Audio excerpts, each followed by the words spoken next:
The merger of the Office of Personnel Management into the General Services Administration is off, but OPM still has major management problems to deal with. IT and money are among them. Michael Esser is Assistant Inspector General for Audits at OPM. Michael, welcome. Thanks for coming on the program. You list 4 key challenges in this new work on OPM's management challenges. The first is a shortfall in OPM funding. I don't think that's surprising to anybody that's been tracking the agency over the years, but what is the implication specifically that you're looking at regarding money at OPM?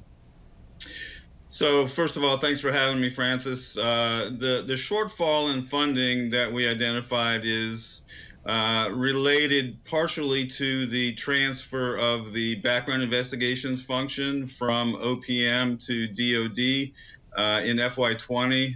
That led to a shortfall last year of approximately $70 million that OPM was able to make up by a buyback of services that DOD bought back from OPM, as well as an additional appropriation. But in FY21, the same issue exists going forward, and what we believe is necessary for OPM to do is put together a comprehensive budget request that certainly covers all of the areas that OPM needs to fund appropriately, and work with OMB and Congress to get that approved.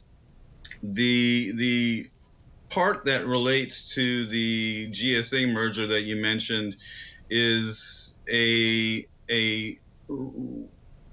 movement that was taking place to take away the delegation of authority to operate the TRB, the Teddy Roosevelt building that OPM occupies, move that back to GSA.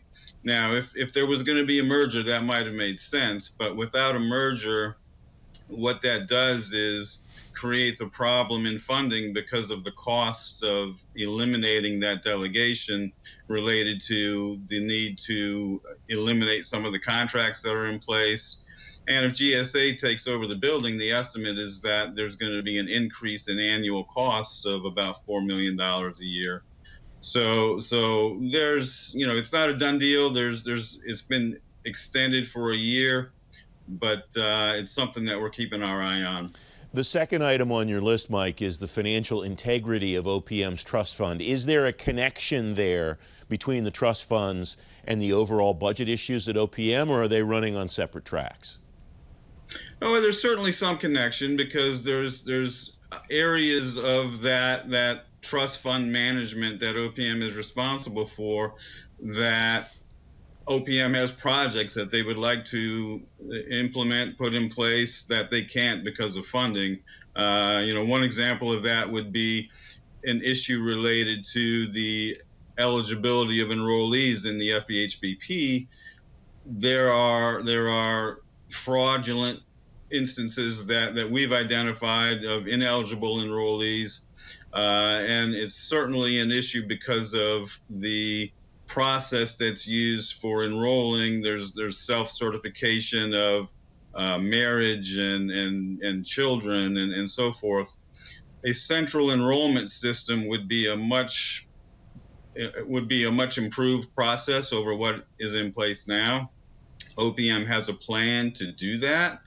However, the funding has not been approved to move forward with that, so it's an issue there as well. And I imagine that building a system like that becomes an IT challenge, which is the third item on your list. I don't think anybody watching this program isn't aware that OPM's had challenges, the biggest one obviously in 2015. Is it your sense that the IT challenges at OPM are getting worse, or just not improving sufficiently quickly enough?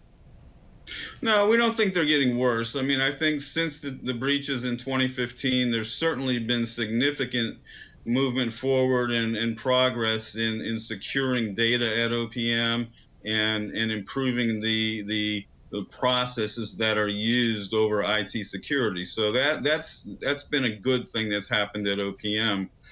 But what we have now is a situation where the funding for the CIO office, for example, has been less than it needs to be over the years, and there's what's commonly called an IT deficit in terms of getting to where OPM really needs to be, just to be at a standard modern baseline of functionality of the IT systems. And it's just been, caused by a historical underfunding of the program.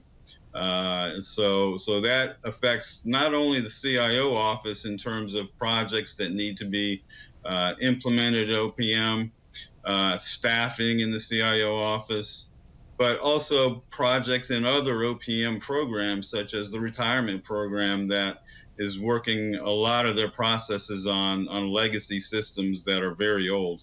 We have a little bit more than a minute left. The fourth item on your list is government-wide challenges. What does that term mean, Mike?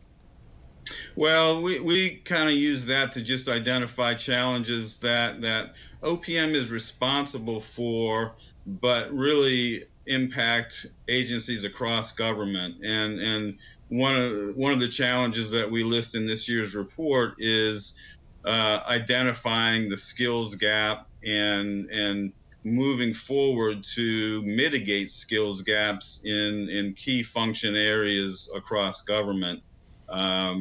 It's something that there's a lot of data that OPM can take advantage of and just needs to do a little better job of doing that. We have about 30 seconds left. You said at the beginning of our conversation, one of the things that OPM lacks is a comprehensive, or should produce, is a comprehensive budget request.